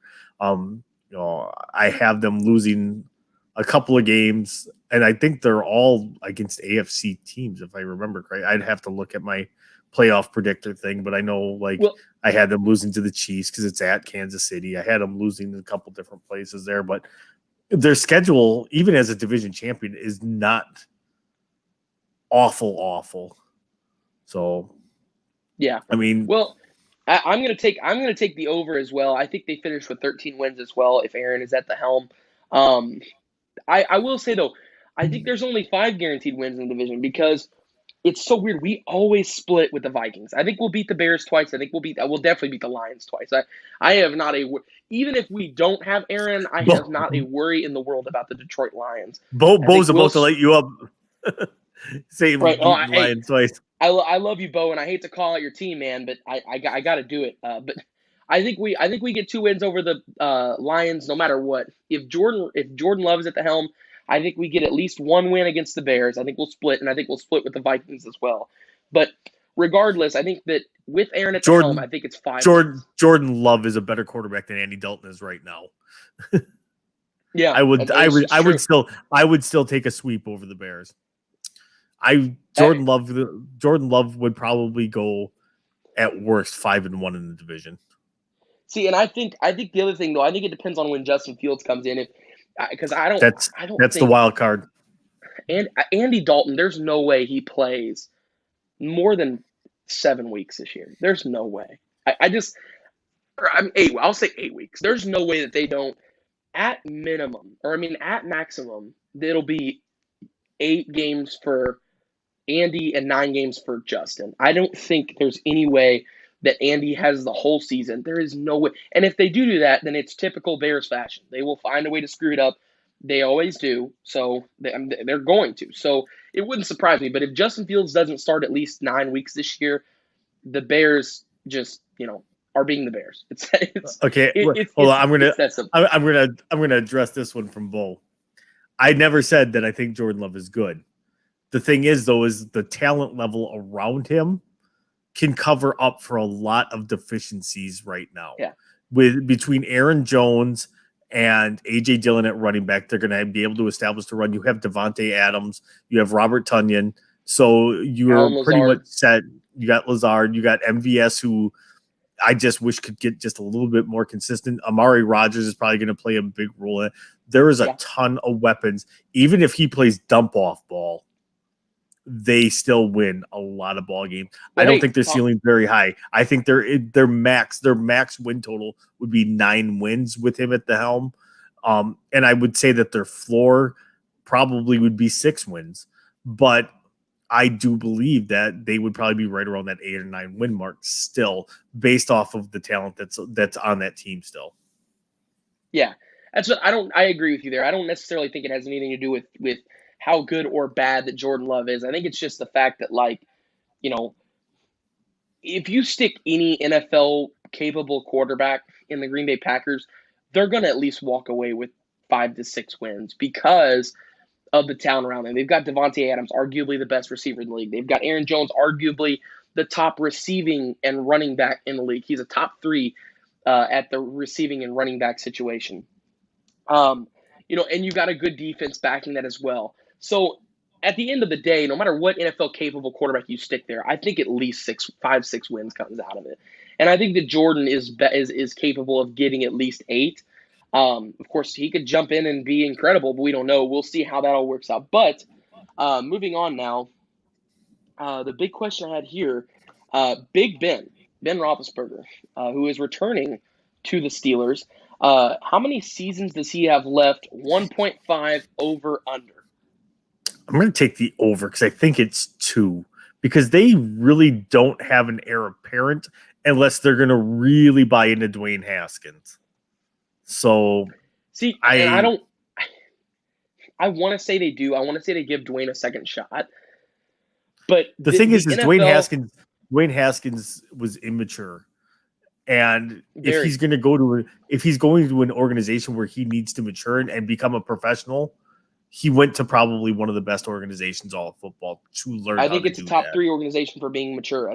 Now, I will say the only thing I don't like is the distractions. I will say maturity level is highly sought after in Pittsburgh, but distractions are very high. You've got a lot of issues with certain players wanting to be TikTok dancers rather than NFL wide receivers. They've got their top two receivers that way. Juju had a really big issue with that, as well as Claypool. They both had some TikTok issues this year. So as long as the distractions can be down to a minimum and he can mature, Dwayne Haskins has another shot at jumping back into this league.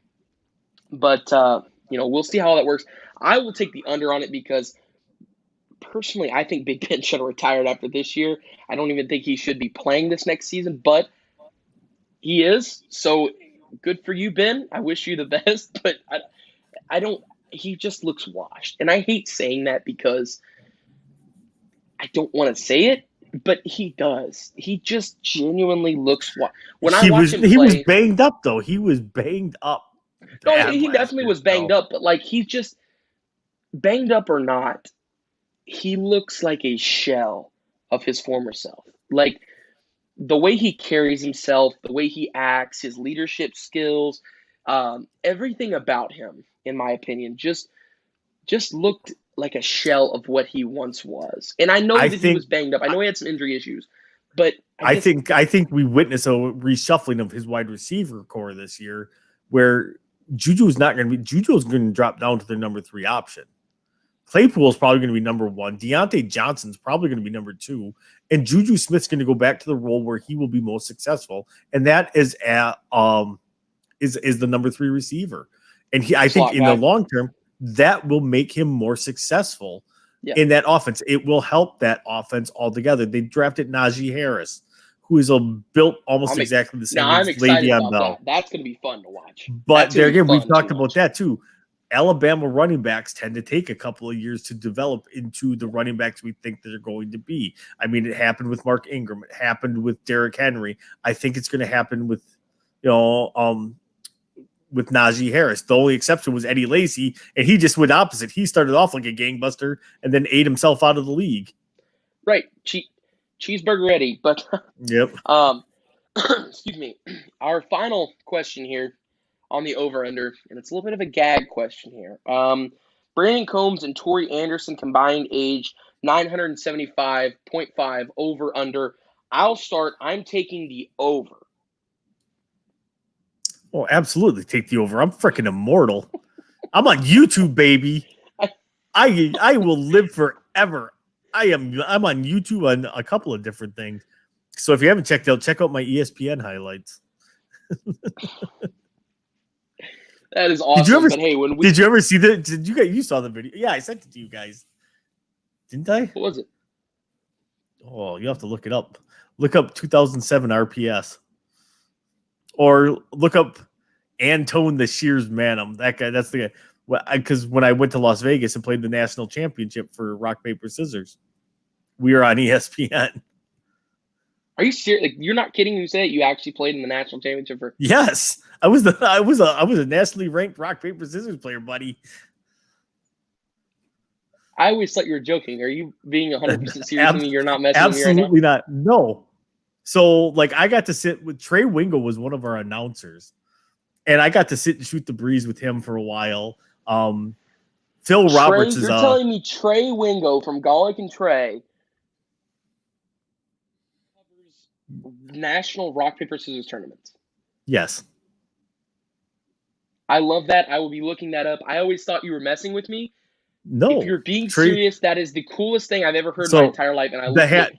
The hat that I have on, it's the old Brewers hat with the ball in the glove, except it's like blue and yellow.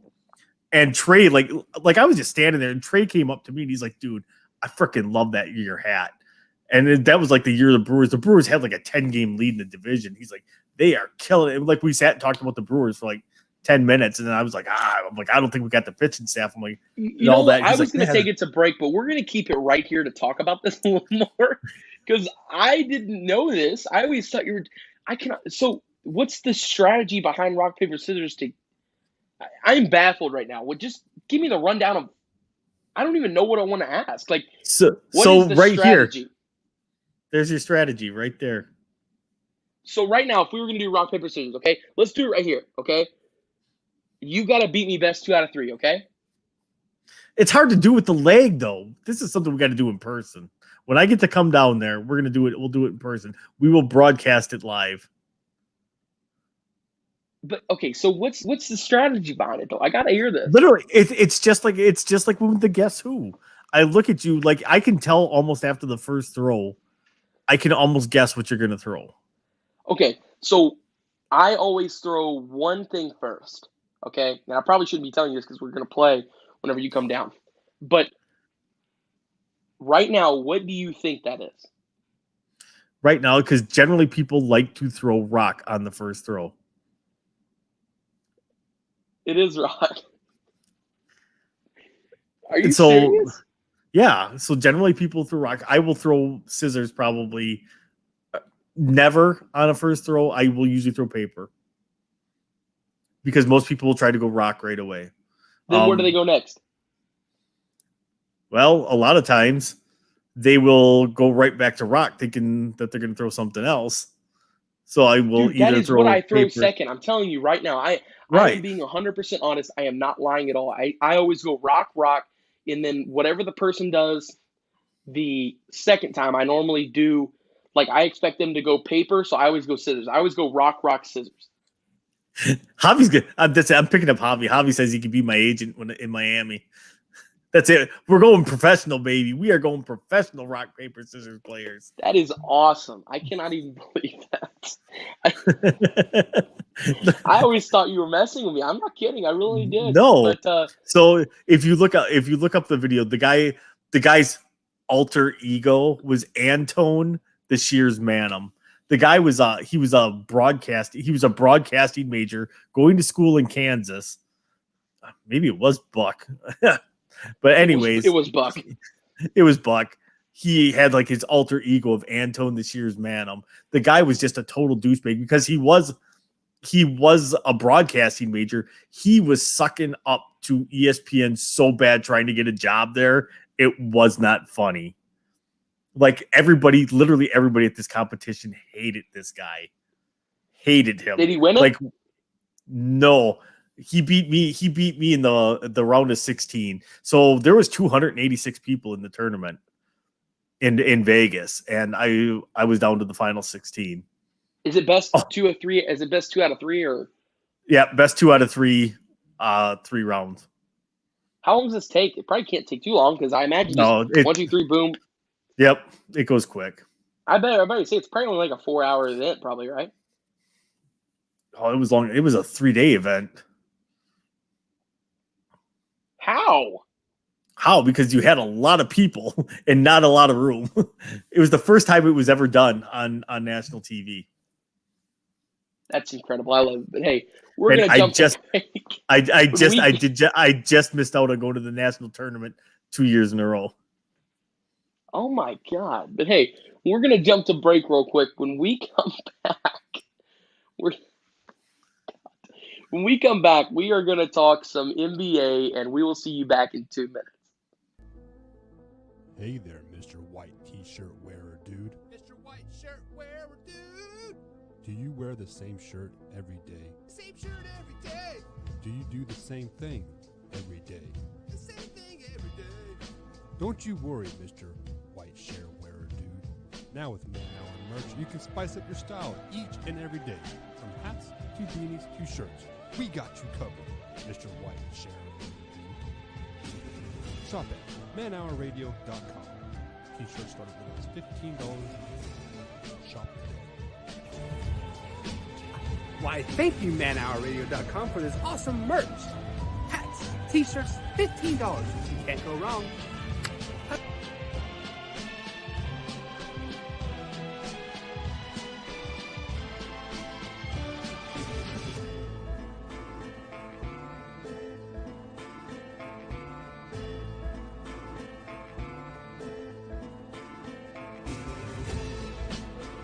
Pretty obvious in that one. Dak's coming back off. You got Tom Brady and did I mention 22 starters coming back?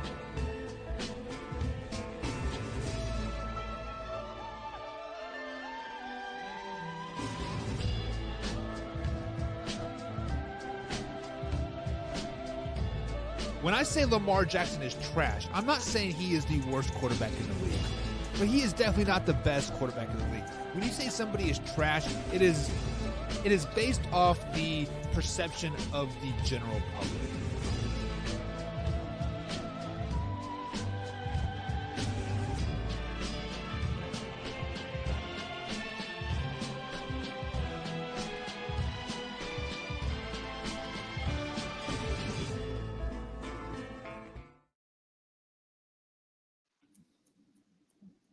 And what is up? We are back with some more Man Hour. We're going to talk some NBA here, Tori. Are you ready for this, sir?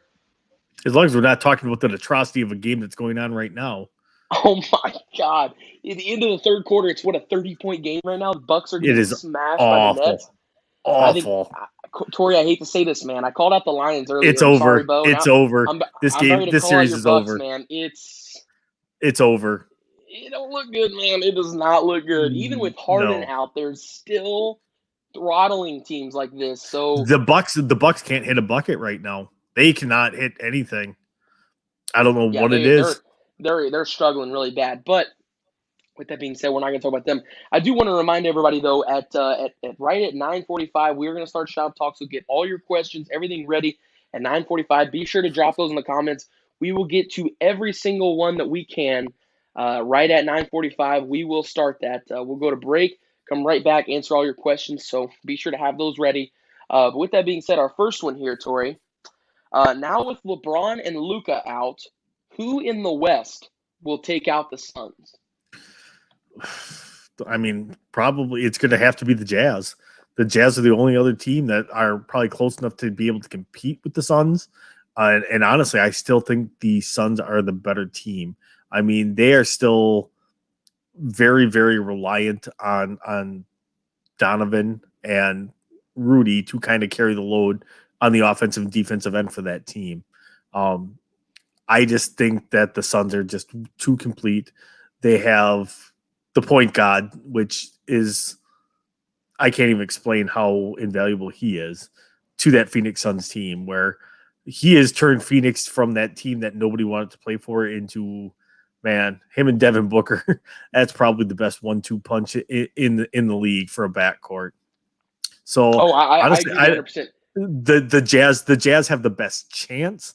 I just don't think that's all it is, though. That's probably all it's going to be is a chance. I'll tell you, with LeBron and Luka out, I'll tell you exactly who it is that has to take them out, and it's the Suns. The Suns are the only team that can take the Suns out because they've got Chris Paul, notoriously known for being the point guard, but not being able to get it done in the playoffs. He is historically known for that, not being able to get there, never winning a championship. One of the greatest point guards the game has ever seen, in my opinion, but still has never been able to reach that point of getting a ring under his belt. So, and also Devin Booker, they're a really young team with Booker and Ayton and everybody. So it is the only team that can take out the Suns are the Suns at this point in the West. Now, when they go on to face it's going to be the Nets. When they go on to face the Nets, who I think will be there, it's going to be interesting. It'll be very interesting. But I think for Chris Paul's sake, this is kind of the last opportunity, I think, for him to get a title. Do you think so, or do you think he'll have one more opportunity after this? I do not, because they've already said he's going to turn down his $44.4 million player option after this season because they believe that he will get another $100 million contract.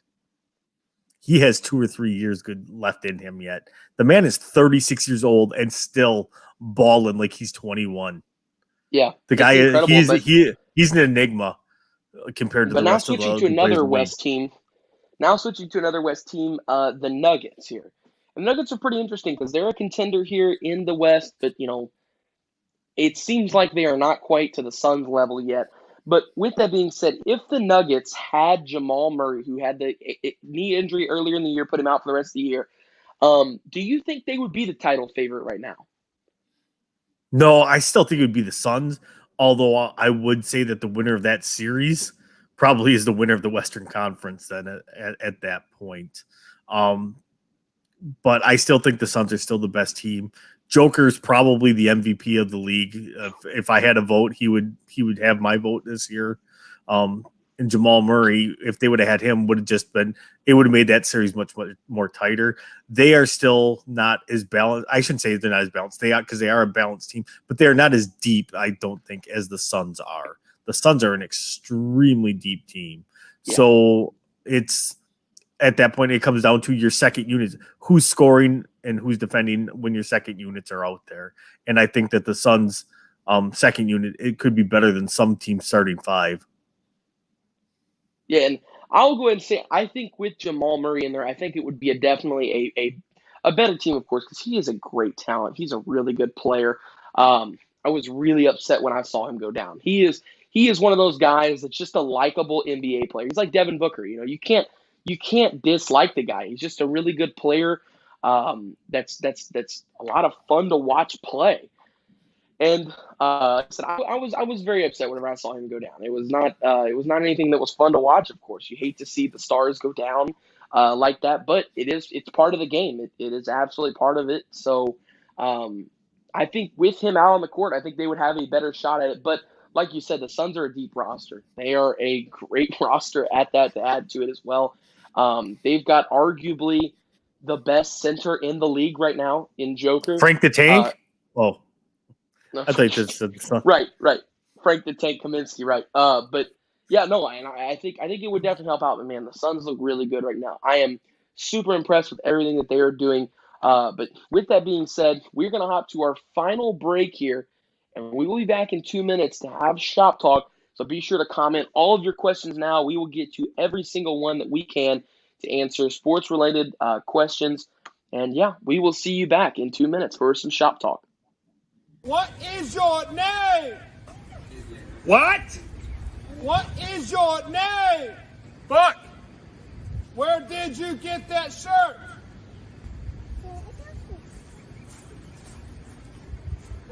It's funny that you should ask that. Head over to manhourradio.com. You can pick up the shirt up. $15.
And welcome back to Man Hour 4.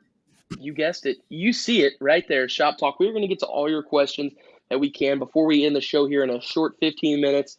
But with that being said, the two Green Bay Packers fans here, Wyatt Williams and Man Hour _TWW, the Wyatt Williams, and at Man Hour _Tori.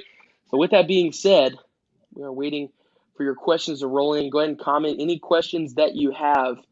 Here we got our first one here from Drew, and it is: who do you guys think is going to win it all? Tori, you first, sir. One of the teams from the NBA, but right. I'm actually going to go with the team that we were just talking about. I think this is the Phoenix Suns' year. I think CP3 gets his title. It's like I said, they are one of the most complete teams left in the thing. If they go up against the Nets, they match up extremely well with the Nets. They can defend the Nets.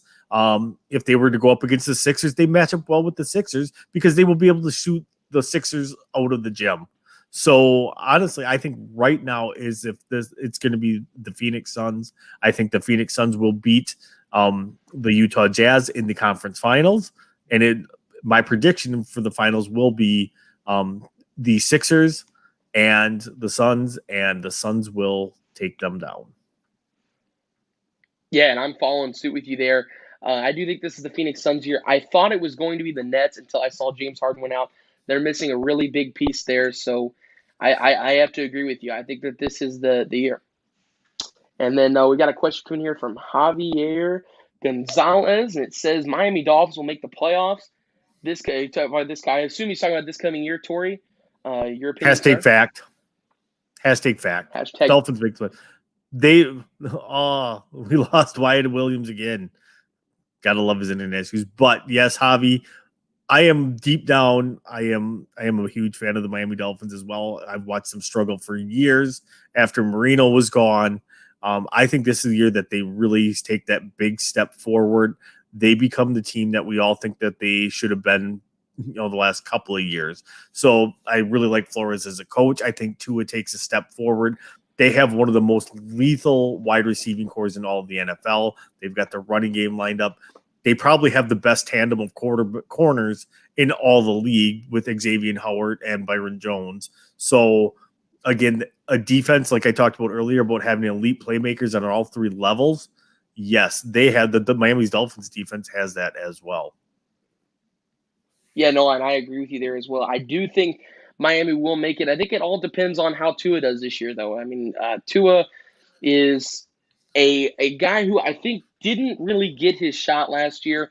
I didn't like, of course, Fitzmagic did a good job when he came in, but I didn't like how it seemed like they had handed him the franchise, stripped it away from him.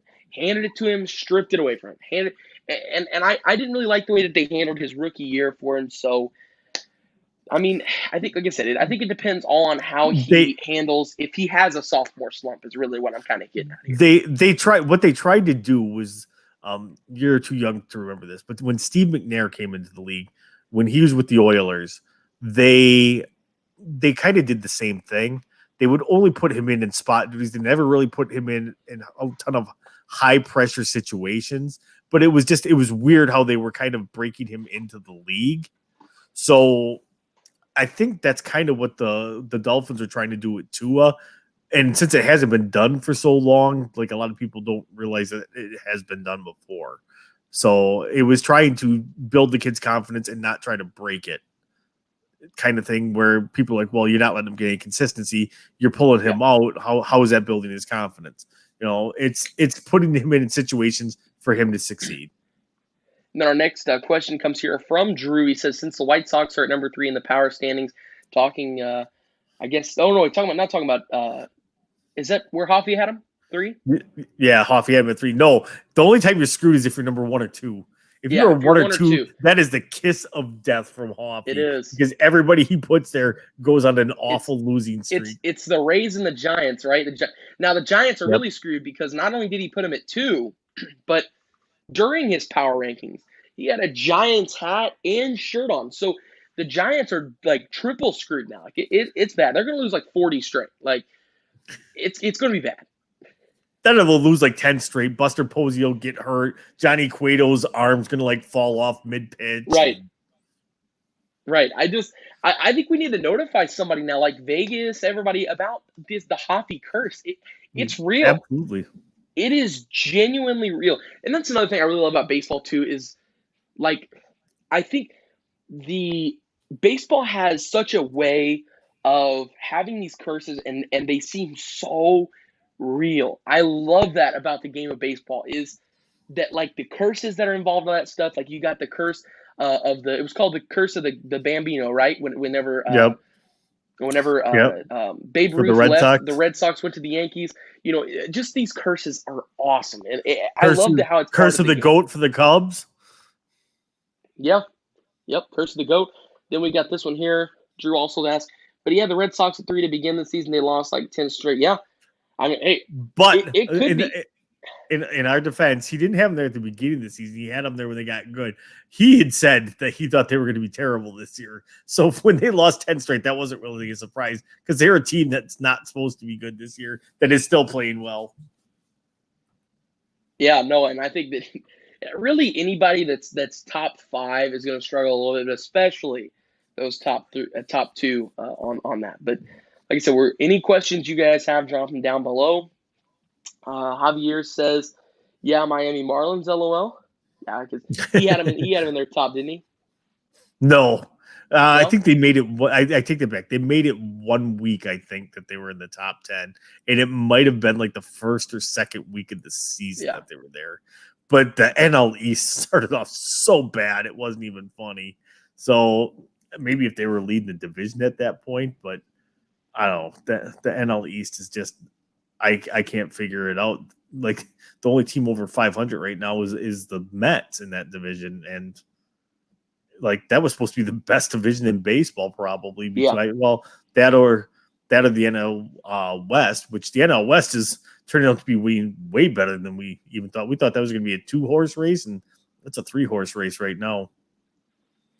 And our next question here, most likely our final question of the night, says, "Is the only thing keeping the Broncos from being Super Bowl contenders a quarterback?"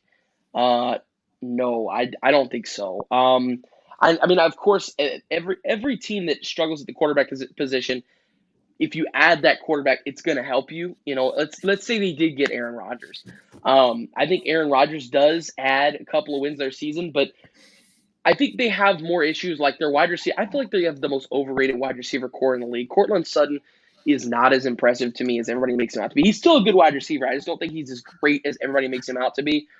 If you have Aaron Rodgers throwing you the ball, you're probably going to be a great receiver. Well, that's true. Like as if well. that were to That's happen, what I'm if saying. that He were adds to a couple happen, wins.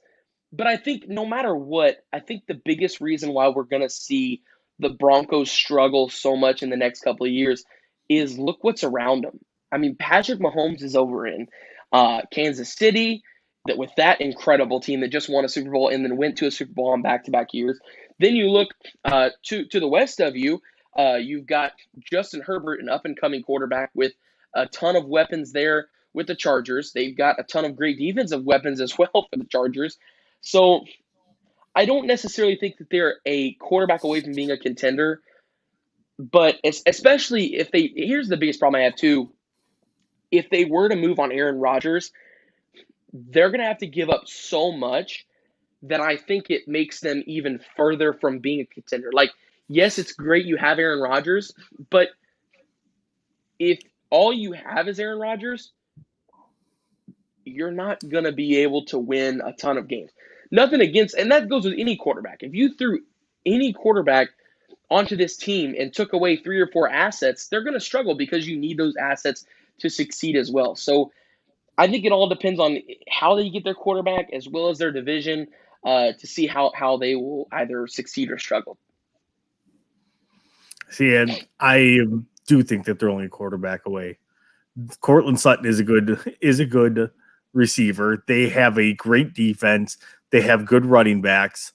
They just picked up Javonte Williams to back up with Melvin Gordon. Hell, he could even start over Melvin Gordon. Melvin Gordon could be a cap casualty this year for the Broncos.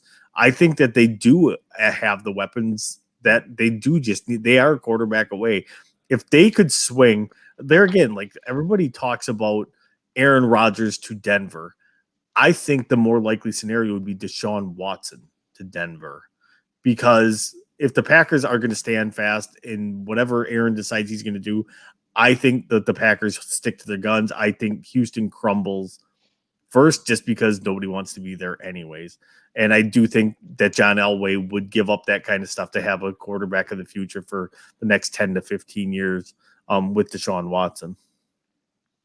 All right, so our final question here from Drew Torrey. You go ahead and take this one. If they get a real quarterback, do they at least make it to the playoffs? Yes, absolutely. Oh, man, and he has just got muted. And I just unmuted myself. So, but I do have a quick question, though, Wyatt. What about Washington with Aaron Rodgers? That is actually Does not matter. We are going to end the show tonight. So with that, we hope you guys had a great evening with Wyatt and I. We hope that you guys have a great rest of your day. We'll bring Wyatt back just to say goodbye. And just because I had been working that and been setting that up in my head for the longest time. That was good. I'll give it to you. But hey, Man Hour Nation, rise up. Go Pack, go. Tori, go ahead and send us out, bud. All right.